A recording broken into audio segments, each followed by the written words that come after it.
በአታ ለማርያም ውስተ ቤተ መቅደስ ወንዶች ይገደሉ ነበር። ሕፃናት ወንዶች ይገደሉ ነበር። 144,000 ሕፃናት ተገለዋል። ማር ማለት በዕብራይስጥ ቋንቋ መራራ ማለት ነው። ያም ማለት በዕብራይስጥ ቋንቋ ዘመን ማለት ነው። ማርያም ማለት ዘመኗ መራራ ይሆን ማለት ነው። ቀጥታ ስትተረጎም ስለዚህ ዓለም ያሳድዳታል እመቤታችንን። የነበረችበት ዘመን መራራ ዘመን ነው። ለዚህ ነው እነ ቅዱስ ጳውሎስ ሲናገሩ እፈቱሰ እፍልስ ወእትፈለጥ ምዝንቱ ዓለም፣ ከዚህ ዓለም ልለይ እናፍቃለሁ፣ ወደ ክርስቶስ ልሄድ እወዳለሁ እናፍቃለሁ እያሉ የሚናገሩት ያ ብርሃን ስለሚታያቸው ይህን ስለሚረዱ ነው። ቅድስት የምትባለው ንጽሕት የምትባለው ክብርት የምትባለው ጽንዕት የምትባለው ልዩ የምትባለው ለዚህ ነው። ሌሎች ሴቶች ክብርት የሚባሉት ይላሉ አባቶቻችን ነገሥታትን ወልደው ሊሆን ይችላል። የነ ቅዱስ ጊዮርጊስ እናቶች ክብርት ሊባሉ ይችላል። የነ ቅዱስ ዮሐንስ አፈወርቅ እናቶች ክብርት ሊባሉ ይችላል። የቅዱስ ጊዮርጊስ እናት ክብርት የምትባለው ቅዱስ ጊዮርጊስን ስለወለደች ነው። እመቤታችን ግን ክብርት የምትባለው የቅዱስ ጊዮርጊስን አምላክ ስለወለደች። አሁን እናት አይደል እንደ የጠፋው እንኳን ወላዲተ አምላክ መሆን ይቅርና ትክክለኛ እናት መሆን እንኳን እውነተኛ እናት፣ ርኅሩህ እናት፣ የምታዝን እናት፣ ልጇን በስርዓት የምታሳድግ እናት፣ ጸሎት የምታስተምር እናት፣ ቤተክርስቲያን ይዛ የምትሄድ እናት፣ ሴትነትን የተቀበለች እናት፣ እናትነት ምን እንደሆነ የተረዳች እናት እንኳን ማግኘት በሆኑ ኦርቶዶክሳውያን ውጭ በጣም ከባድ ነው።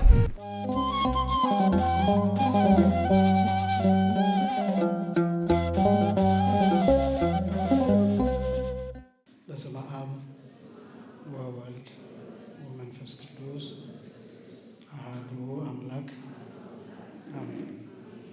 ስብሐት ለእግዚአብሔር ኪያነ ዘፈጠረ ከመ ናምልኮ፣ እንሰግድለት ዘንድ እናመልከው ዘንድ እንገዛለት ዘንድ እናመሰግነው ዘንድ የፈጠረን አምላካችን እግዚአብሔር የባሕርይ ምስጋና ለእርሱ ይሁን።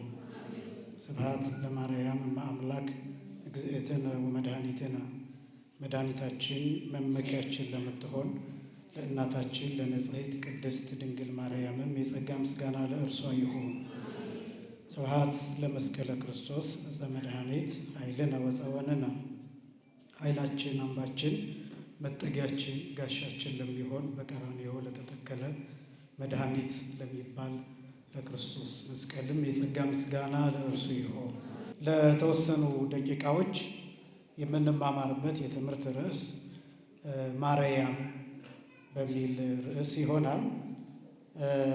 በዚህ ርዕስ ለማስተማር የፈለኩት ያው ቅድም ወንጌሉ ሲነበብ የሉቃስ ወንጌል ምዕራፍ 1 የእመቤታችን የቅድስት ድንግል ማርያምን ክብር እና ማንነት የሚናገር ስለሆነ እሱን ስሰማ በዚህ ርዕስ ለምን አንማርም እያሰብኩኝ፣ ሁለተኛ ዕለቱ እንደሚታወቀው ዛሬ ህዳር ስንት ቀን ነው? ህዳር 3 ነው። ማን ይታሰባል ዛሬ? በአታ ለማርያም ውስተ ቤተ መቅደስ ተብሎ ይታሰባል። በጣም አንዱ ፈተናችን ይህ በአታ የሚለውም ብዙ ሰው ሌላ ማርያም አድርጎ የሚያስብ ወይ ሌላ አድርጎ የሚያስብ ሰው አለ። አንዳንዶቻችንም ስንጸልይ ስንዘምርም በአታ ማርያም ማሪኝ ይቅር በይኝ እያልን የምንጸልይበት ሁኔታ ይኖራል። ስህተት ነው። ያው ጸሎቱ አይሰማም ማለታችን አይደለም፣ ምክንያቱም እግዚአብሔር የልባችንን ስለሚያውቅ። ነገር ግን በዓሉ በትክክለኛ አጠራሩ በአታ ለማርያም ውስተ ቤተ መቅደስ። እስኪ በሉ በአታ ለማርያም ውስተ ቤተ መቅደስ። ይህ ማለት ሲተረጎም የእመቤታችን ወደ ቤተ መቅደስ መግባት ተብሎ ነው የሚተረጎም። አሁን ይህንን ስትጸልዩ የማርያም ወደ ቤተ መቅደስ መግባት ወይ ማሪ ይባላል።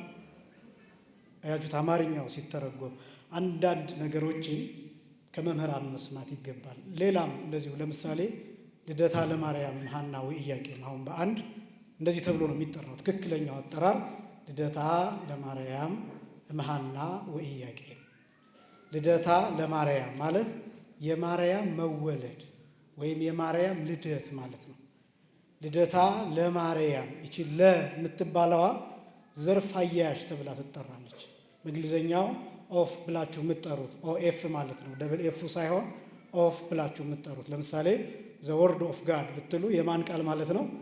የእግዚአብሔር ቃል ኦፍ የሚለው ወርድንና ጋድ የሚለውን አገናኝቶ እንደዛ ነው የምታገለግለው። በዚህ ኮንቴክስት ልደታ ለማርያም፣ በዓታ ለማርያም፣ ህንጸተ ቤተ መቅደስ እንዲህ እየተባሉ የሚጠሩ አሉ።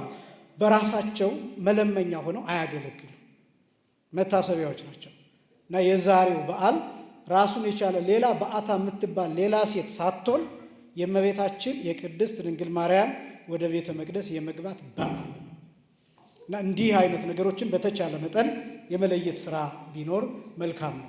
በ3 እንደሚታወቀው የዛሬ ወር ለወሩ በሰላም ያደርሰን የእመቤታችን የቅድስት ድንግል ማርያም ወደ ቤተ መቅደስ የመግባቷ ዓመታዊ በዓል ይታሰባል። ከዛ በየወሩ በ3 ይሄው በዓል ይታሰባል እና በዚህ ርዕስ ማርያም በሚል ርዕስም ለማስተማር የወደድኩበት ምክንያት ይሄ ነው። ሶስተኛ ምክንያት የመጀመሪያው ወንጌሉ አልኳችሁ፣ ሁለተኛ ዕለቱ። ሶስተኛው ምክንያት ወቅቱ ስለ እመቤታችን ስለ ቅድስት ድንግል ማርያምም በስፋት መስማት የሚገባን ጊዜ ነው ብዬ አምናለሁ። በግሌ የነገረ ማርያም ትምህርት ተቋርጦ አይታወቅም በቤተ ክርስቲያን። ግን አሁን ላይ አንዳንድ ወቅታዊ ጉዳዮች ላይ ብቻ ትኩረት ስናደርግ እነዚህ ስብከት ነገሮች፣ ሕይወት ነገሮች ላይ፣ የሚዲያ ነገሮች ላይ ትኩረት ስናደርግ የነገረ ማርያም ትምህርት፣ የነገረ ክርስቶስ ትምህርት፣ ጠንካራ የሆነ የነገረ መላእክት ትምህርት እነዚህ እየተረሱ መጡ። የዶግማ ትምህርቶች፣ የነገረ ሃይማኖት ትምህርቶች፣ የዕቅበተ እምነት ትምህርቶች እነዚህ እየተዘነጉ መጡ። በዛ ምክንያት ምን እየሆነ መጣ? ትውልዱ ግልብ እየሆነ የሚያደንቀው የትምህርት አይነት ምን አይነት ሆነ? ከኔ ከራሴ ልምድ ነው የምላችሁ። ጳጳሳቱን ስንሳደብለት፣ አባቶችን ስንሰድብለት፣ ከፍ ዝቅ ስናደርግለት፣ መሪዎችን ስንዘልፍለት፣ ፖለቲካዊ ሁኔታዎችን ስናነሳለት፣ እነዚህ የትዳር ጉዳዮች፣ ማህበራዊ ጉዳዮች፣ እነዚህን ጉዳዮች ብቻ ስንነካለት በዛ ብቻ ነው ፍላጎት ያለው አብዛኛው ሰው። እኛ ደግሞ በዚህ አደነቁን፣ ደስ አላቸው፣ አሃ ትውልዱ የሚፈልገው ይሄን ነው ማለት ነው ብለን በዛ ስንሄድ ከነገር ሃይማኖቱ ጋር እየተላለፍን መጣ። በዚህ ምክንያት መሰረት የሌለው ትውልድ እየተፈጠረ መጣ። እግዚአብሔር መሰረት አልባ ከመሆን ሁላችንንም ይሰውረን። በዚህ ምክንያት በእመቤታችን በቅድስት ድንግል ማርያም ማንነት ዙሪያ 2 አይነት ጫፎች ይነሳሉ። አንደኛው ጫፍ በጣም ጽንፍ የረገጠ እመቤታችንን ከፍ አድርጎ አምላክ ያደረገ አይነት ትምህርት። ሁለተኛው አይነት ትምህርት ደግሞ እመቤታችንን በጣም ዝቅ ያደረገና የታችኛውን ጫፍ የሚነካ እንደዚህ አይነት ጽንፎች እየተፈጠሩ መጡ እና መከራከሪያዎች እየሆኑ ትመለከታላችሁ። ይሄ የሆነበት ምክንያት ምንድን ነው?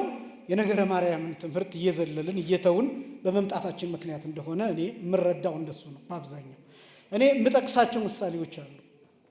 ፊደል፣ ንባብ፣ ትርጉምና ምስጢር የምላቸው የቤተ ክርስቲያን የትምህርት ደረጃዎች አሉ። አንደኛ ፊደል፣ ሁለተኛ ንባብ፣ ሶስተኛ ትርጉም፣ አራተኛ ምስጢር። የመጀመሪያው የፊደል ትምህርት፣ ሁለተኛው የንባብ ትምህርት፣ ሶስተኛው የትርጉም ወይም የትርጓሜ ትምህርት፣ አራተኛው የምስጢር ትምህርት። እነዚህ 4ቱ የቤተ ክርስቲያን የትምህርት ደረጃዎች ናቸው። ማንኛውም የቤተ ክርስቲያን ትምህርት ከነዚህ ከ4ቱ የሚወጣ አይደለም። ለምሳሌ ፊደል የሚባለው አበገደ ብለን የምንማረው ወይም ሃሁ ሂሃ ሄሆ እያልን የምንማረው ይሄ የፊደል ትምህርት ይባላል። እነዚህ የፊደል ትምህርት ሲጠናቀቅ ፊደሎቹን አገናኝቶ ንባብ ይሆናል። ፊደል ሲገናኝ ንባብ ይሆናል። ይሄ ንባብ ደግሞ የሚባለው ትርጉም ያስፈልገዋል፣ ይተረጎማል። ከዛ የመጨረሻው ደረጃ ምስጢር የሚባለው እንደየመጠኑ፣ እንደየሊቅነቱ፣ እንደየመምህርነቱ፣ እንደ አእምሮ ስፋት፣ እንደ ንባቡ፣ እንደ ይዘቱ የሚለያዩ እነዚህ 4 የትምህርት አይነቶች። በነገራችን ላይ ዜማ በንባብ ውስጥ የሚካተት ነው።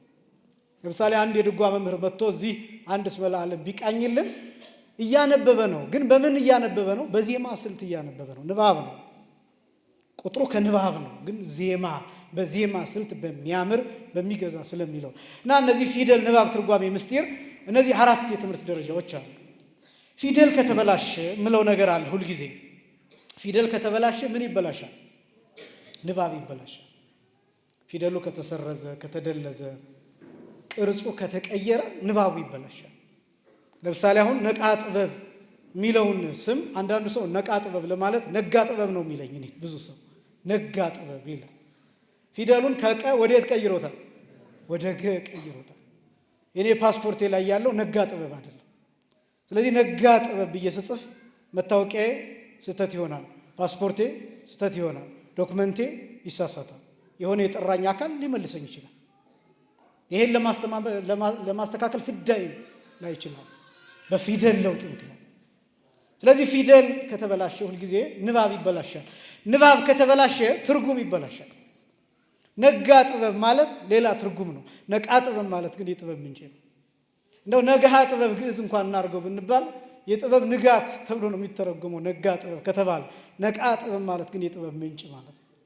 ትርጉሞቹ ይለያያሉ። ትርጉም ተለያየ ማለት ደግሞ ምስጢር የሚባለው ነገር ይለያያል፣ ይፋለሳል። አሁን ይሄን ለምንድን ነው ያመጣሁት? የፊደል ትምህርት የነገረ ማርያም ትምህርት ነው። የፊደል ትምህርት የማን ትምህርት አልኳቸው? የነገረ ማርያም ትምህርት ነው። ፊደል ከተበላሸ፣ ፊደል ከተሰረዘ፣ ፊደል ከተደለዘ፣ ፊደል ቅርጹ ከተቀየረ፣ ፊደል ከተዘቀዘቀ ምን ይበላሻል አልኳችሁ? ንባብ ይበላሻል። የፊደል ትምህርት የነገረ ማርያም ትምህርት ከሆነ ንባቡ ምንድን ነው ቢባል አማኑኤል። ይሄ ንባብ ተብሎ ነው የሚጠራው። ራሱን ችሎ አማኑኤል የሚል ንባብ ነው የሚባለው። ትርጉም ያስፈልገዋል አይደለም? አማኑኤል ማለት ማን ከኛ ጋር ማለት ነው? እግዚአብሔር ከኛ ጋር ተተረጎመ። መጀመሪያ ንባብ ነበር አማኑኤል፣ ከዛ ተረጎመ እግዚአብሔር ከኛ ጋር አለ። ምስጢሩ በጣም ሰፊ ስለሆነ እሱን አሁን አላብራራ፣ ይሄን ጊዜ ስለሚፈልግ ማለት ነው። ስለዚህ የመጀመሪያው የፊደል ትምህርት ከተስተካከለ ንባብ የተስተካከለ ነው። ንባብ ከተስተካከለ ትርጉም የተስተካከለ ነው። ፊደል ከተሰረዘ ከተበላሸ ንባብ እንደሚበላሽ ሁሉ የነገረ ማርያም ትምህርት መበላሸት አማኑኤል የሚለው ንባብ በተሳሳተ መልኩ እንድንረዳው ያደርገው። ይፋለሳል፣ ይደፈርሳል፣ ይበላሻል። የብዙ ትምህርቶች መሰረት መናጋት ይሄ ለምን መሰላችሁ? አሁን ስለ ነገረ ማርያም ስነግራችሁ እመቤታችንን የሆነች አምላክ አድርጌ አይደለም ምነግራችሁ። አምላክ አይደለችም እመቤታችን፣ ፈጣሪ አይደለችም እመቤታችን፣ ከክርስቶስ ጋር እኩልም አይደለችም እመቤታችን።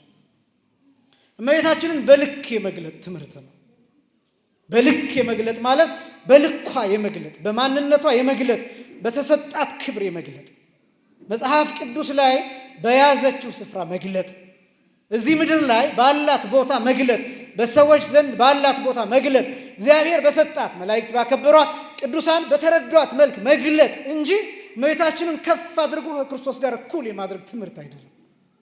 ወይም ሌሎች እንደሚሉት የማርያም አምልኮ ትምህርት እንደሚሉት እንደዚህ አይነት ትምህርት አይደለም። ምክንያቱም ይሄ ከተበላሸ ብዙ ነገሮች ስለሚበላሹ። አሁን አንዳንድ ሰዎች የተነሱ ሰዎች አሉ።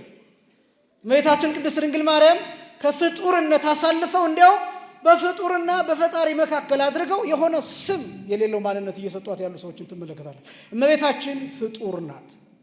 እመቤታችን ምንድን ናት? ፍጡር ናት። ግን ከፍጡራን ምንድን ናት? ከፈጣሪ በታች። ከፍጡራን በላይ ማለት ከፍጡር የተለየ ባህሪ ያላት ማለት ነው? አይደለም። ከኔ የተለየ ባህሪ ያላት ማለት አይደለም። ከኔ የተለየ ክብር ነው ያላት። እየሰማችሁ ነው? ከኛ የተለየ ቅድስና አላት። ከኛ የተለየ ባህሪ አይደለም ያላት። ከኛ የተለየ የሥጋ ጠባይ አይደለም ያላት። ከኛ የተለየ የነፍስ ጠባይ አይደለም ያላት። ከኛ የተለየ ሌላ የተፈጠረችበት ዓለም አይደለም ያለው። ከኛ የተለየ ቅድስና፣ ከኛ ከፍ ያለ ክብር፣ ከፍጡራን በላይ የሆነ ክብር፣ ከመላእክት በላይ የሆነ ክብር፣ ከፈጣሪ በታች የሆነ ክብር። ይህን በደንብ መረዳት ያስፈልጋል። መጠን የሚባለው እሱ፣ ልክ የሚባለው ይሄን ፊደል አስተካክለን ስንረዳው ንባቡን በደንብ እንረዳዋለን። ንባቡ ምን የሚለው ነው? አማኑኤል የሚለው። ከዛስ አማኑኤል የሚለው ይተረጎማል እግዚአብሔር ከኛ ጋር ማለት ነው። ይሄ እንዴት መጣ? ጥቂት ነገር ብቻ ሳይቸው ወደ ርሱ እመጣለሁ። ይሄ የነገረ ማርያም ትምህርት የምላቸው የፊደል ትምህርት፣ ፊደል ተገጣጥሞ ንባብ ይሰጣል። ለምሳሌ በወንጌል አንድ ቃል ሁል ጊዜ የሚሰማ ቃል አለ። በመጀመሪያው ቃል ነበረ፣ ቃልም በእግዚአብሔር ዘንድ ነበረ፣ ቃልም ምን ነበረ? እግዚአብሔር ነበረ። ከዛ ቁጥር 14 ላይ ያ ቃል ምን ሆነ? ሥጋ። እኔ አሁን የምነግራችሁ ቃል አለ፣ የምነግራችሁ ቃል አለ። ይሄ ቃል ዝርው ይባላል፣ ብትን ነው። ይሄ ቃል አሁን አካል የለውም። የምነግራችሁ ቃል አካል የለውም። ልትይዙት ብትሉ አትችሉ፣ ልትጨብጡት ብትሉ አትችሉ። ነገር ግን ይሄን ቃል ጽፌ ብሰጣችሁ፣ አሁን የምናገረውን ጽፌ ብሰጣችሁ ትዳስሱታላችሁ፣ በመጽሐፉ አማካኝነት፣ በወረቀቱ አማካኝነት። ከዛስ ታዩታላችሁ። በምኑ አማካኝነት? መጽሐፉ ላይ ባለው የፊደል ስዕል አማካኝነት። ከዛስ ታሸቱታላችሁ። በምኑ አማካኝነት? በወረቀቱ ወይም በቀለሙ አማካኝነት ታሸቱታላችሁ። ትሰሙታላችሁ፣ ታዩታላችሁ፣ ትነኩታላችሁ፣ ታሸቱታላችሁ። በአምስቱ የስሜት ሕዋሳት ሴንስ ታረጉታላችሁ። ጽፌ ስሰጣችሁ ብቻ። አሁን ይህን ቃል አታዩትም፣ ትሰሙታላችሁ፣ አትይዙትም፣ አትጨብጡትም፣ አታደሱትም፣ አታሸቱትም። ግን ጽፌ ስሰጣችሁ ትዳሱታላችሁ። ያ ቃል በመጀመሪያ ቃል ነበር፣ በእግዚአብሔር ዘንድ ነበረ፣ እግዚአብሔር ነበረ። ከዛ ያ ቃል ምን ሆነ? ሥጋ ሆነ። እንዴት ሥጋ ሆነ ቢባል ከእመቤታችን ከቅድስት ድንግል ማርያም ከሥጋዋ ሥጋ ነሳ፣ ከነፍሷ ነፍስን ነሳ። ከዛስ ያ ቃል መጥቶ ከእመቤታችን ሥጋዋን ከሥጋዋ ሥጋ ከነፍሷ ነፍስ ነስቶ ተዋህዶ ተዳሰሰ፣ ተነበበ፣ ታየ፣ ተሸተተ። መዓዛ መለኮቱን አሸተትን፣ በላን፣ ጠጣን፣ ለበስነው፣ ወረስነው፣ ዳሰስነው። ያ ቃል ምን ሆኖ? ሥጋ ሆኖ። ፊደል ሲገጣጠም ምን ይሆናል አልኳቸው? ንባብ ይሆናል፣ ቃል ይሆናል። ያስኬዳል። ፊደል ሲገጣጠም ንባብ ይሆናል ወይም ቃል ይሆናል። አካላዊ ቃል መታና ከእመቤታችን ከቅድስት ድንግል ማርያም ከሥጋዋ ሥጋን ከነፍሷ ነፍስ ነስቶ ማን ተብሎ ተጠራ? አማኑኤል ተብሎ ተጠራ፣ ተነበበ። ስለዚህ የፊደል ትምህርት የነገረ ማርያም ትምህርት ተብሎ የሚገለጠው ለዚያ ነው። ይሄ ንባብ ትርጉም ያስፈልገዋል። ትርጉሙ ማን ከኛ ጋር አለን? እግዚአብሔር ከኛ ጋር። ስለዚህ ማርያም የሚለው ትርጉም ስሟ ምንድን ነው የሚለውን በጣም በፍጥነት በጥቂት ነጥቦች እንመለከታለን። መጽሐፍ ቅዱስ ላይ የሉቃስ ወንጌል ምዕራፍ 1 ቁጥር 27 ላይ አንዲት ድንግል ከእግዚአብሔር ዘንድ ወደ አንዲት ድንግል ከእግዚአብሔር ዘንድ ተላከ። የድንግሊቱ ስምም ማን ነበረ? ማርያም ነበረ። የሉቃስ ወንጌል ምዕራፍ 1 ቁጥር 27 ላይ የሚገኝ ቃል ነው። የእመቤታችን ሙሉ ስም ማርያም ብቻ አይደለም። በ431 ዓመተ ምህረት በኤፌሶን ጉባኤ ቅዱስ ቄርሎስ አፈ ጉባኤ በነበረበት ጉባኤ የተወሰነው ውሳኔ የእመቤታችን ሙሉ ስም አለ። እነግራችሁና እናንተም ትሉታላችሁ፣ በኋላ እጠይቃችኋለሁ። ቅድስት ድንግል ማርያም ወላዲተ አምላክ የሚል ነው ሙሉ ስሟ።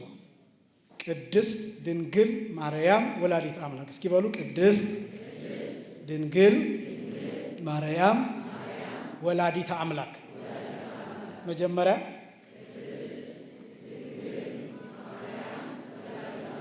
እነዚህ በቅደም ተከተል ልክ ቅድም እንዳልኳችሁ እኔ አሁን ነቃ ጥበብ ከፍ ያለው ይባላል። ይሄ ሙሉ ስሜ ግዴታ መታወቂያ ላይ ዶክመንቶች ላይ ልክ እንደዚህ ሁሉ የእመቤታችን የቅድስት ድንግል ማርያም ስሟ ሲጠራ በእነዚህ ሙሉ ስም እንድትጠራ ውሳኔ ነው። በነገራችን አሁን ብሎ ሰው ተነስቶ ማርያም ይላል። እንዳልኳችሁ ኃጢአት አይደለም። ማርያም ብለን የምንጠራው ማንን እንደሆነ እግዚአብሔር ስለሚያውቀው ማርያም ብሎ መጥራት ኃጢአት አይደለም። ግን የምንጠራቸው ስሞች ሁልጊዜ ከፊትና ከኋላ የሆነ ነገር ቢኖራቸው መልካም ነው። ለምሳሌ እኔ እንኳን መጋቤ ሐዲስ እንዳቅሜ መጋቤ ሐዲስ ነቃ ጥበብ ተብዬ እጠራለሁ እዚህ መድረክ ላይ። አሁን ሌላ ነቃ ጥበብ የሚባል ሰው መጋቤ ሐዲስ በሚለው ካልተለየው ያኛው መጋቤ ብሉይ ከሆነ ለምሳሌ መጋቤ ሐዲስ ነቃ ጥበብ ሲባል እኔ እነሳለሁ። ሁለታችንም መጋቤ ሐዲስ ነቃ ጥበብ ከሆነ ሁለታችንም እንነሳለን። ገጥሞኛም በነገራችን ላይ እንዲህ አይነት ታሪክ አንድ ቦታ ቅኔ ልናደርግ መጋቤ ሐዲስ ነቃ ጥበብ የሚባሉ ሌላ ሰው አሉ።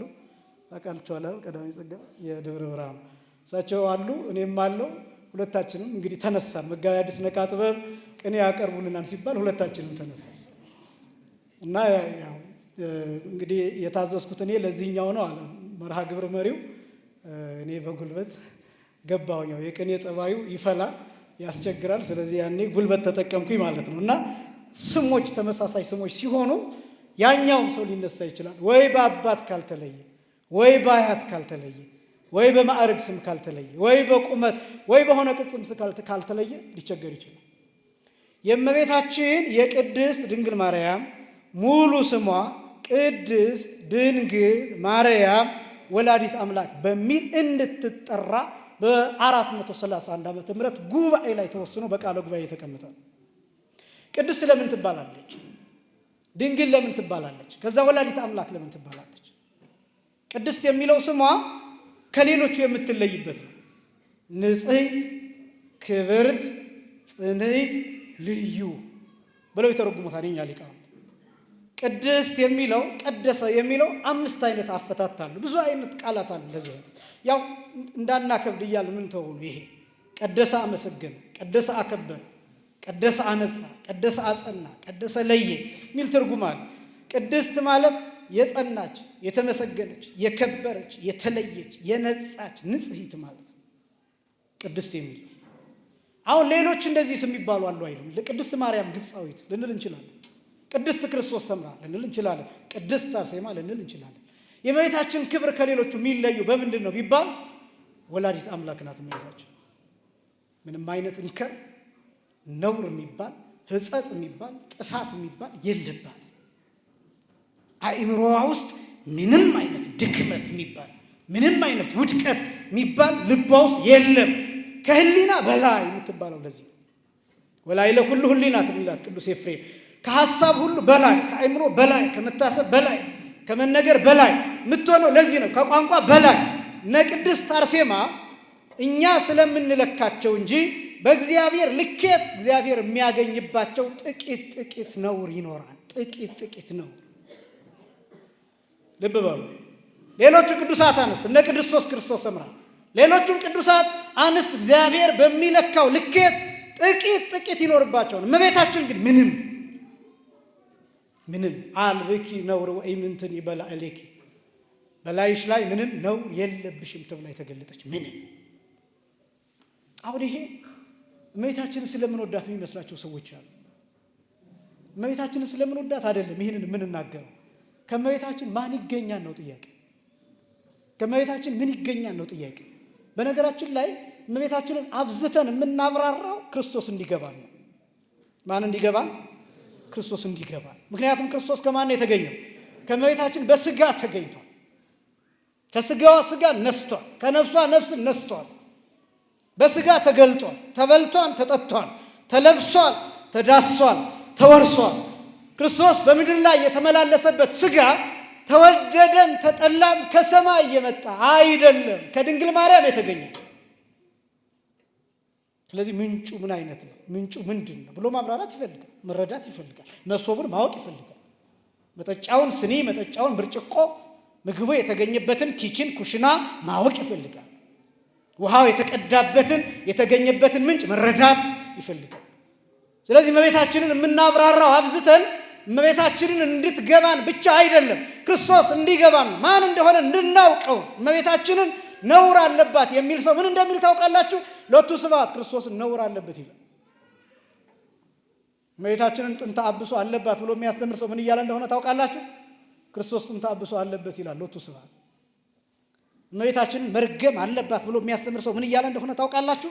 ክርስቶስ መርገምን ከእመቤታችን ወስዷል። ሎቱ ስብሐት።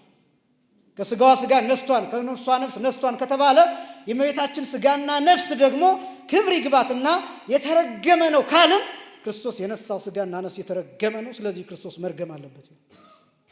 ይሄ መጨረሻ ላይ ምን አይነት ጥያቄ እንደሚያስነሳ ታውቃላችሁ?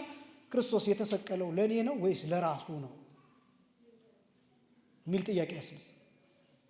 ምክንያቱም ክርስቶስ መርገመ ስጋ መርገመ ነፍስ ካለበት ሎቱ ስብሐት መስቀል ላይ የተሰቀለው የእኔን እርግማን ሊሸከም ሳይሆን የራሱን እርግማን ነፃ ለማድረግ ነው መስቀል ላይ የተሰቀለው ማለት ነው። ሞት ከንቱ ያደርጋል። ነገረ መስቀልን ከንቱ ያደርጋል። ነገረ ክርስቶስን ከንቱ ያደርጋል። ነገረ ድህነትን ከንቱ ያደርጋል። ትምህርት ያፋልሳል። ሌሎቹ ለምን እንደሆነ ታውቃላችሁ? እንደፈለጉ የሚናገሩት አይጨነቁበትም የነገረ ድህነት ትምህርቱ ላይ። የእኛ ሊቃውንት ደግሞ ይሄን ይጨነቁበታል። ለምን መሰላችሁ? ገደል ይዞ ይገባል። ገደል ይዞ ይገባል። የክርስቶስን ትምህርት የክርስቶስን ማንነት ካለማወቅ ካለመረዳት የተነሳ ማቃለል ይሆናል፣ ወደ ክህደት ይወስዳል። ልክ እንደ ይሁዳ እንደ አይሁድ እንደ ሌሎቹ ማሰብን ያመጣል። ከዚህ ክፉ ሐሳብ እግዚአብሔር ሁላችንንም ይጠብቀን። ስለዚህ የእመቤታችን ንጽህና መረዳት ያለብን ከዚህ አንፃር ቅድስት የምትባለው ንጽሕት የምትባለው ክብርት የምትባለው ጽንዕት የምትባለው ልዩ የምትባለው ለዚህ ነው። ሌሎች ሴቶች ክብርት የሚባሉት ይላሉ አባቶቻችን ነገስታትን ወልደው ሊሆን ይችላል። የነ ቅዱስ ጊዮርጊስ እናቶች ክብርት ሊባሉ ይችላል። የነ ቅዱስ ዮሐንስ አፈወርቅ እናቶች ክብርት ሊባሉ ይችላል። የቅዱስ ጊዮርጊስ እናት ክብርት የምትባለው ቅዱስ ጊዮርጊስን ስለወለደች ነው። እመቤታችን ግን ክብርት የምትባለው የቅዱስ ጊዮርጊስን አምላክ ስለወለደች። ስለዚህ ነገስታትን፣ ሰማዕታትን፣ ሌሎችን ባለስልጣኖች የወለዱ ክብርት ቀዳማዊት እገሊት እየተባሉ የሚጠሩ ከሆነ እመቤታችን የአምላክ እናት ሆና ክብርት ስትባል ልዩ ነው። ጽንዕት ስትባል ቅድመ ጸኒስ፣ ጊዜ ጸኒስ፣ ድህረ ጸኒስ እያሉ አባቶቻችን የሚያብራሩት አለ። ከመጽነስ በፊት፣ በመጽነስ ጊዜ፣ ከመጽነስ በኋላ፣ ከመውለድ በፊት፣ በመውለድ ጊዜ፣ ከመውለድ በኋላ የጸናች ናት፣ ልዩ ናት እንዲህ እያሉ ያብራሩታል። ስለዚህ እመቤታችን ቅድስት ትባላለች። ከዛ ቀጥሎ ድንግል ትባላለች። እስኪ በሉ ድንግል በሉ። የመጀመሪያው ምን አልኳችሁ? ቅድስት፣ ከዛ ድንግል። ድንግል ትባላለች እመቤታችን። ከሌሎቹ ሴቶች ትለያለች። ቅድስት አርሴማ ድንግል ናት።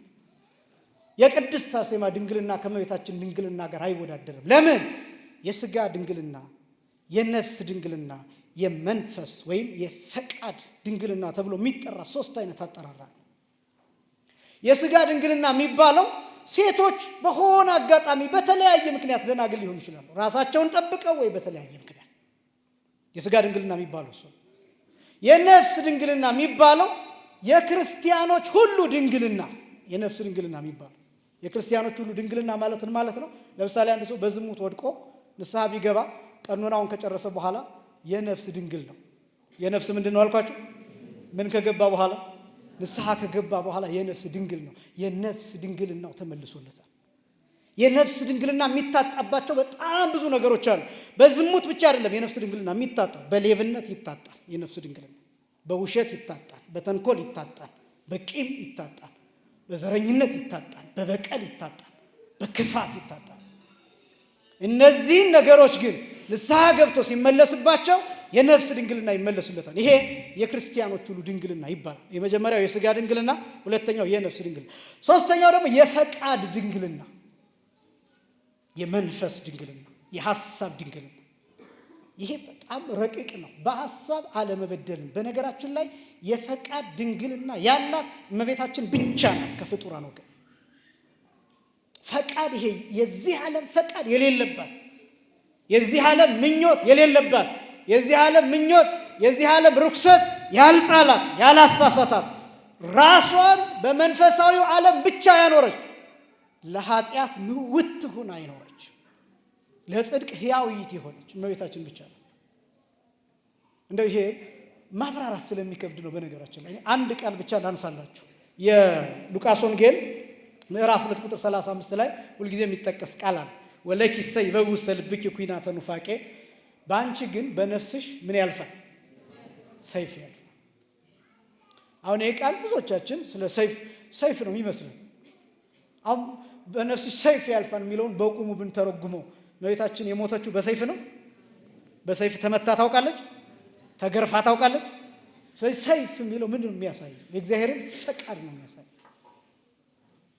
በነፍስሽ ሰይፍ ያልፋል ማለት የእግዚአብሔር ፈቃድ፣ የእግዚአብሔር ውሳኔ አልፎብሻል።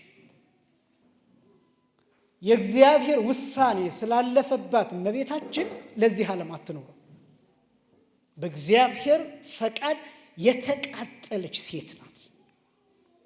የተቃጠለች ሴት ናት። አንድ ምሳሌ ብዙ ጊዜ መስላለሁ። ለምሳሌ ጧፍ አብርታችሁ ስጨርሱ ጧፉ የት ነው የሄደው? ምን በልቶት ነው? እሳት በልቶት ነው። ግን እሳቱስ ወዴት ወሰደው? ወዴት ወስዶት ነው እሳቱ? ኮንዘርቬሽን ኦፍ ማስ ታውቃላችሁ መቼም በፊዚክስ ትምህርት አይደል? እንዴት ልታገኙ ትችላላችሁ? ያን እና ጧፉን ካቃጠላችሁት በኋላ ቀለል ላድርገው፣ የለም ጧፉ ምን ሆነ የት ሄዶ ነው ብትባሉ ምን በልቶት ነው የምትሉት? እሳት በልቶት። እመቤታችን እዚህ ዓለም ላይ የለችም። የት ሄዳ ምን ሆና? የእግዚአብሔር ፈቃድ እሳት ሆኖ በልቷታል። ስለዚህ ለኃጢአት ብትጠሯት የለችም። በኃጢአት ብትጠሯት የለችም። ኃጢአት ቢጠራት የለችም። ለምን? ለኃጢአት በድን ናት። ለዚህ ዓለም ክፉ ስራ የለችም። ለዚህ ዓለም ክፉ ስራ ሬሳ ናት፣ አስክሬን ናት፣ የለችም። ኃጢአት ቢጠራት አትሰማም። ለምን? ለእግዚአብሔር ጽድቅ ሕያዊት ሆና ይኖረች ናት።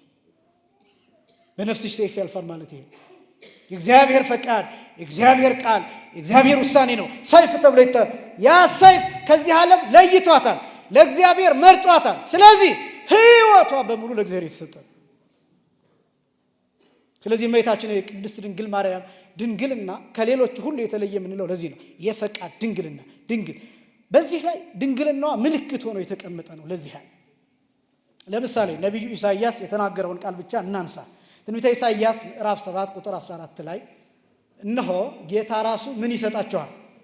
ምልክት ይሰጣቸዋል። ምን ይሰጣቸዋል? ምልክቱን ቀጥሎ የተናገረው ድንግል በድንግልና ጸንሳ በድንግልና ምን ትወልዳለች? ወንድ ልጅ። ልብ በሉ መጽሐፍ ቅዱስ ስታነቡ ቃላቶቹን እያስተዋላችሁ ልጅ ትወልዳለች አይደል? ልጅ መውለድ ፔር ኦፍ ክሮሞዞሙ በሁለት የተለያዩ ነገሮች አሳይን ይደረጋል፣ ሲምቦላይዝ ይደረጋል። ክርስቶስ ወንድ ነው። እመቤታችን ደግሞ ምንድን ናት? ሴት ነው። ሴት ከእናት ከአባት ትገኛለች። ከአባቷ አንድ ኤክስ ክሮሞዞም ከእናቷ አንድ ኤክስ ክሮሞዞም ይወሰዳል፣ ኤክስ ክሮሞዞም። ወንድ ደግሞ ከአባቱ ምን ክሮሞዞም ይወስዳል? ዋይ ክሮሞዞም። ከእናቱ ደግሞ ምን ኤክስ ክሮሞዞም ይወስዳል። ስለዚህ ኤክስ ዋይ ክሮሞዞም ሊባል ይችላል። ክርስቶስ ወንድ ነው።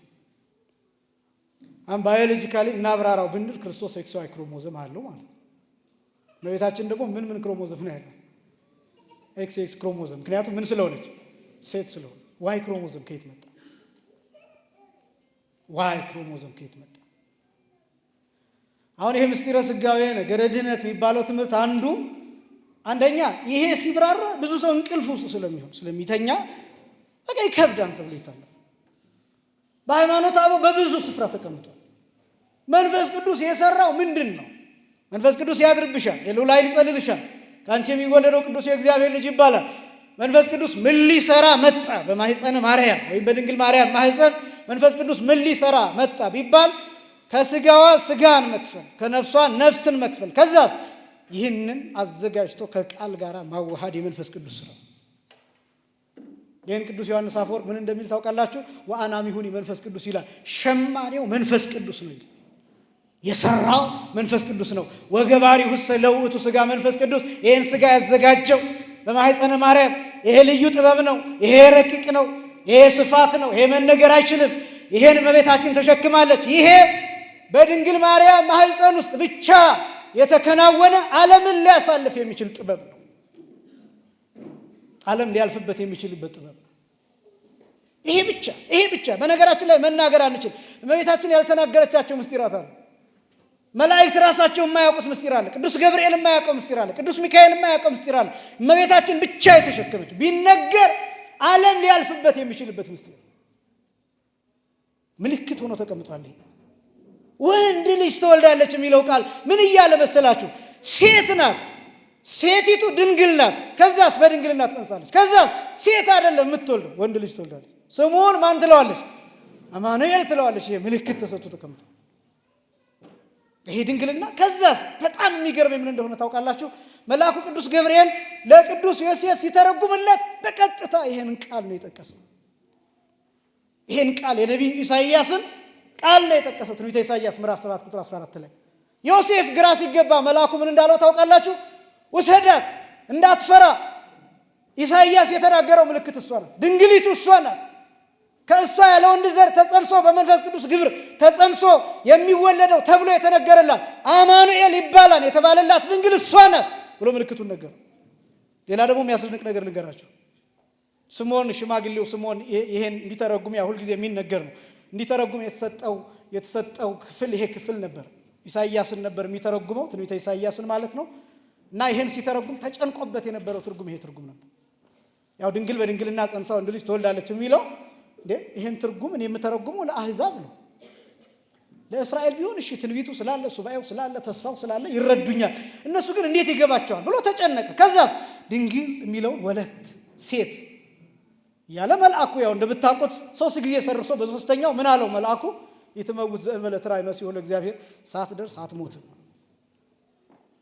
እና እኔ በጣም የሚገርመኝ ምንድን ነው መሰላችሁ?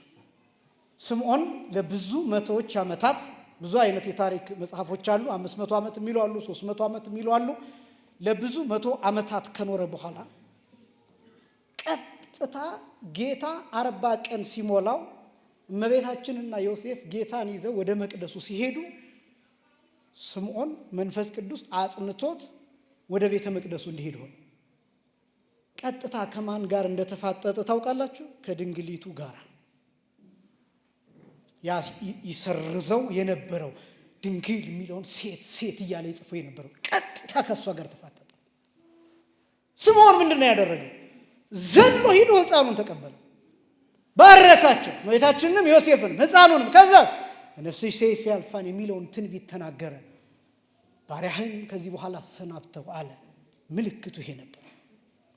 ስለዚህ ድንግልናዋ ራሱ ምልክት ሆኖ ተቀምጦ ነበር። ለዚህ ብቻ እንዳይመስላችሁ ምልክትነቱ፣ የድንግልናዋ ምልክት እመቤታችን ድንግልም ናት፣ እናትም ናት። ክርስቶስስ አምላክም ሰውም ነው። ድንግልና እናት መሆን እንዴት ይቻላል ብላችሁ ብትጠይቁ አምላክም ሰው መሆን ተችሏል። አምላክ ሰው ለመሆኑ ማረጋገጫው ምንድን ነው ብላችሁ ብትጠይቁ ድንግል እናት ሆናለች፣ ድንግል ሆና ሳለ ወልዳለች። ማረጋገጫ ለእመቤታችን ድንግልና ወሰን፣ ድንበር፣ መጨረሻ፣ ማብቂያ እንደሌለው አምላክ ወሰብ ለመባሉ ለክርስቶስ ፍጻሜ የለውም። ነገ ምን ይባላል? አምላክ ሰው። ከነገ ወዲያስ ምን ይባላል? አምላክ ሰው። የዛሬ 2000 ዓመት ምን ይባላል? አምላክ ሰው። ዓለም ካለፈ በኋላ ምን ይባላል? አምላክ ሰው። እመቤታችንስ ምን ትባላለች? ድንግል እናት፣ ድንግል እናት፣ ድንግል እናት።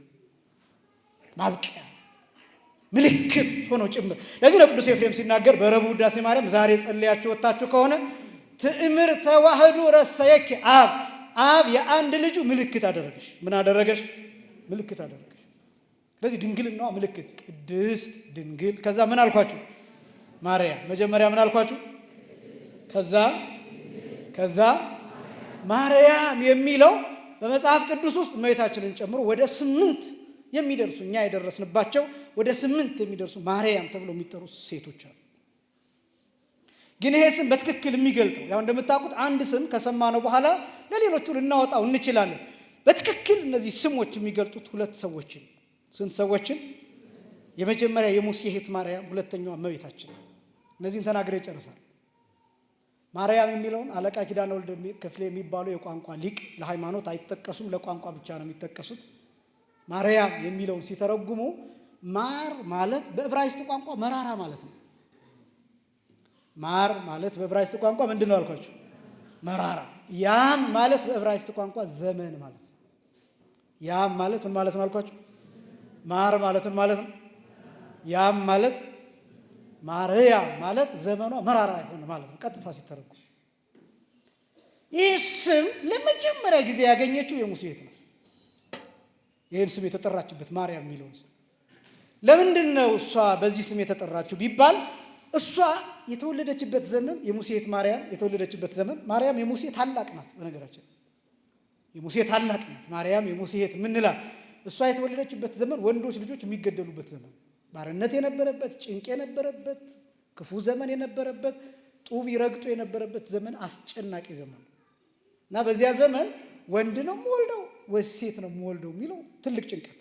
እንዳሁኑ አልትራሳውንድ የለም። ምናልባት በእርግጫው በምኑ ካላወቁት በስተቀር ወንድ ይሁን ሴት ይሁን በምንም አይታወቅም። ስለዚህ ይጨነቃሉ። እና ልክ ማርያም እንደተወለደች የማርያም እናት ዘወር ብላ ተመለከተቻት። ሴት ናት። ምንድን ናት? ሴት መሆንሽ መልካም ነው አለች። ግን የተወለድሽበት ዘመን ክፉ ዘመን ነው፣ መራራ ዘመን ነው። ዘበመዋዕሊሃ አምረሩ ግብፅ ሕይወት እስራኤል ይሉታል አለቃ ኪዳነ ወልድ ክፍሌ።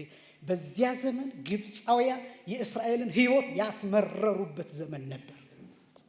በዚህ ምክንያት ማርያም ብለው ጠሯት። ዘመንሽ ምንድን ነው?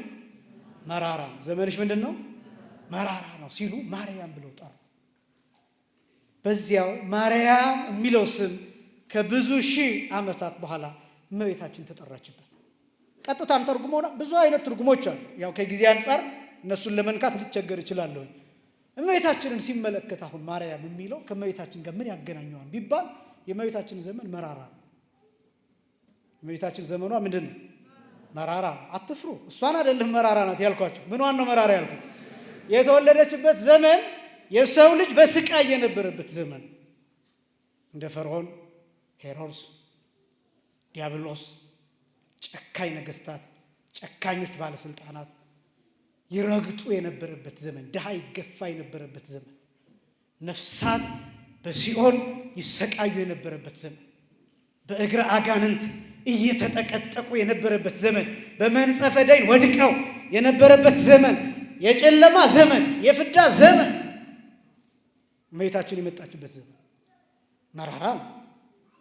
ከዚያስ ደግሞ በጣም የሚገርማችሁ እመቤታችን በተጸነሰችበት ዘመን እንኳን ስደት እኮ የተጀመረው እመቤታችን ገና በማህፀን እያለች ነው። በእናቷ ማህፀን የተወለደችው እኮ ሀገሯ ላይ እኮ አይደለም። እመቤታችን ከሀገሯ ወጥተው ነው ሐናና ኢያቄም አድባረ ሊባኖስ ተብሎ የሚጠራ የሊባኖስ ተራራ ላይ ጫካ ውስጥ ነው የተወለደችው እመቤታችን። ከዛስ ደግሞ በ3 ዓመቷ መቅደስ ገባች። 15 ዓመት ሲሞላት ከመቅደስ አሳደዷት። ከዛስ ደግሞ ጌታን ስትሰንስ በድንጋይ ደብድበው በእሳት አቃጥለው ለመደብደብ ሞከሩ፣ አሳደዷት። ከዚያስ ደግሞ ጌታን ስትወልድም ተሰዳ ነው የወለደችው። በከብቶች በረት ማደሪያ ታቶ ማረፊያ ታቶ ለእንግዶቹ ለብዙ እንግዳ ተሰጥቶ ለእሷ ግን ቦታ ታቶ ስፍራ ስላልነበራቸው በግርግም አስተኛቸው ነው የሚለው ወንጌሉ። ተሰዳ ነው የወለደችው። ከዚያ ከወለደች በኋላ እንደገና ወደ ግብፅ አሳደዷት። ከዚያስ እንደገና ከተመለሰችም በኋላ ልጇን ገደሉ። ከዚያስ ከልባቸው አሳደዷት፣ ከአይምሯቸው አሳደዷት። እና ዛሬም ጋኔን ያሳድዳታል፣ ዛሬም ዲያብሎስ ያሳድዳታል፣ ዛሬም ብዙ ጠላት አለ። ለምን ነው የምትገረሙት? ስለ እመቤታችን ጠላት ጥሩ ነገር እንዲያወራ የምትጠብቁት ለምንድን ነው? ስዕል ሲቀደድ፣ ስሟን በአደባባይ ሲያብጠለጥል፣ ሲሳደብ፣ ክብሯን ዝቅ ያደረጉ መስሏቸው ስለ እመቤታችን ክፉ ሲናገሩ እናንተ የምትደነግጡት ለምንድን ነው? የምትደነግጡት ለምንድን ነው? ዲያብሎስ እንደሚያሳድዳት፣ ሰይጣን እንደሚያሳድዳት፣ ዘንዶ እንደማይወዳት፣ እንኳን እሷን አንተን እንደማይወድህ አታውቅም? አንቺን እንደማይወድሽ አታውቂም? የሚወዷትን እንደሚጠላ፣ የሚወዷትን እንደሚያሳድድ፣ የሚያከብሯትን እንደሚያሳድድ አታውቅም? ስለዚህ ዓለም ያሳድዳታል። እመቤታችንን የነበረችበት ዘመን መራራ ዘመን ነው። ያችኛዋ የሙሴ እህት ማርያም በተወለደችበት ዘመን ወንዶች ይገደሉ ነበር። ሕፃናት ወንዶች ይገደሉ ነበር። እመቤታችንስ ጌታን በወለደችበት ጊዜ 144,000 ሕፃናት ተገለዋል። ያቺ የሙሴ እህት ማርያም በነበረችበት ዘመን ሕፃናት ወንዶች እንደተገደሉ እመቤታችን ጌታን በወለደችበት ዘመን 144,000 ሕፃናት ወንዶች ተገለዋል። ያኔ ፈርዖን ነበር። እመቤታችን ስትመጣስ ሄሮድስ ነበር። ያኔ ግብፅ ውስጥ ነበሩ። እመቤታችንስ ጌታን ይዛ ወዴት ተሰደደች? ወደ ግብፅ ተሰደደች። ያቺ ማርያም የምትባለዋ የሙሴ እህት ዘመኗ መራራ እንደነበረ ሁሉ የእመቤታችንም ዘመን መራራ፣ ዘመኗ መራራ ሆኖ ግን ስሟ የእኛን ሕይወት የሚያጣፍጥ ሆነ። ክብርና ምስጋና ለአምላካችን ይሁን። የእኛን ሕይወት መራራ ያልኳችሁ ዘመኗን እንጂ ስሟ መራራ አይደለም። ስሟ ጣፋጭ ነው። ስሟ እኛ የምንባረክበት ነው። ለዚህ ነው የእኛ ሊቃውን ማር የሚለውን ሁለተኛው ትርጉም የሚጣፍጥ ነው። ያም የሚባል ደግሞ በገነት የሚገኝ ዛፍ መዓዛው ቅዱሳን የሚሞቱበት ዛፍ ነው። ቅዱሳን የሚሞቱበት ዛፍ ማለት ነው። ቅዱሳን ሊሞቱ ሲሉ ልክ እንደኔና እንደናንተ መከራቸውን አይተው አይደለም የሚሞቱት። አፈር ግጠው አፈር ልሰው ጣረ ሞት ጠንቶባቸው አይደለም የሚሞቱት።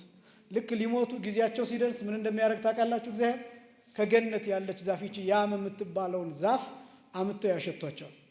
እና ልክ ሽታው ሲሸታቸው ደስ ብሏቸው ከፍጹም ደስታ የተነሳ ነፍሳቸው ከስጋቸው ልይት ትላለች። እንዲህ አይነት ረፍት በእውነት ለሁላችንም ያድለን። ለዚህ ነው አባ ጽጌ ድንግል ሲናገር ጽጌ ጸገነት ገሪ ላዕሌ በመዓዛሁ ትትመሰጥ ነፍስዬ ይላል። የገነትን ዛፍ በእኔ ላይ ጣይብኝ በሽታው ነፍሴ እንድትለይ ይላል፣ ከስጋ እንድትለይ ይላል። እና ቅዱሳን ልክ ሊሞቱ ሲሉ እግዚአብሔር በብርሃን እያባበለ ነው ነፍሳቸውን የሚወስደው እንጂ ዝም ብሎ ሙትት አይደለም የሚሉት።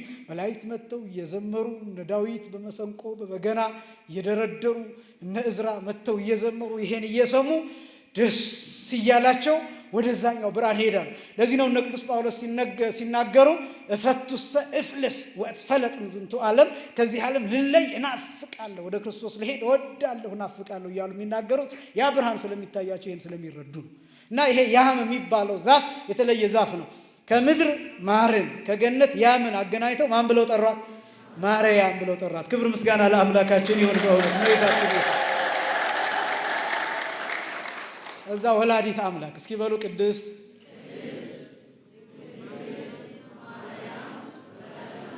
የመጨረሻው ምንድነው? አሁን ይሄ ወላዲት አምላክ የሚለውን ለቅድስት ክርስቶስ ሰምራ ብትሰጧት ይሆናል? አይሆንም። ለቅድስት አርሴማ ብትሰጧት ይሆናል? ሌሎች 7 ማርያሞች አሉ፣ ለነሱ ብትሰጧቸው ይሆናል? ወላዲት አምላክ የምትባለው ማን ብቻ? እመቤታችን። አምላካችንን አመስግኑት በእውነት ወላዲት አምላክ። እኔ ብዙ ቦታ እናገራለሁ፣ የማይተኩ በዚህ ዓለም 2 ነገሮች ብቻ ናቸው። 2 ነገሮች ብቻ፣ አምላክነትና ወላዲት አምላክነት። አሁን መምህርነት ይተካል። በቃ እኔ ዛሬ አስተማርኩኝ፣ የዛሬ ሳምንት ሌላ መምህር ያስተምራል፣ የዛሬ ሳምንትም ሌላ መምህር ነበር። ለዚህ እያለ ይቀጥላል። ዘማሪውም እንደዛው እየተታካካ ይቀጥላል አይደለም? እናቶች ትተካላችሁ። እናንተ ዛሬ ያላችሁ ልጆቻችሁ ይወልዳሉ፣ እናት እየተባሉ ይቀጥላሉ። አባትም እንደዛው፣ አለቆችም እንደዛው ይተካካሉ። ነገር ግን የማይተካ በምድር ላይ አምላክነትና ወላዲት አምላክነት ብቻ። በነገራችን ላይ ቤዛ ተብላ የምትጠራው እመቤታችን በዚህ አንቀጽ ነው። ለምሳሌ ቤዛነት ምትክነት ነው። ወላዲት አምላክነትን ፍርጥ ብትሉ ማንም ሊይዘው አይችልም። ወላዲት አምላክ ማን ብቻ ነው? እመቤታችን ብቻ። አምላክ ማን ብቻ ነው? እግዚአብሔር ብቻ እንደሆነ ሁሉ ወላዲት አምላክ ማን ብቻ ነው? እመቤታችን። እመቤታችን በፈረሰው ቦታ ነው የቆመችልን። እኔ ጨርሻለሁ።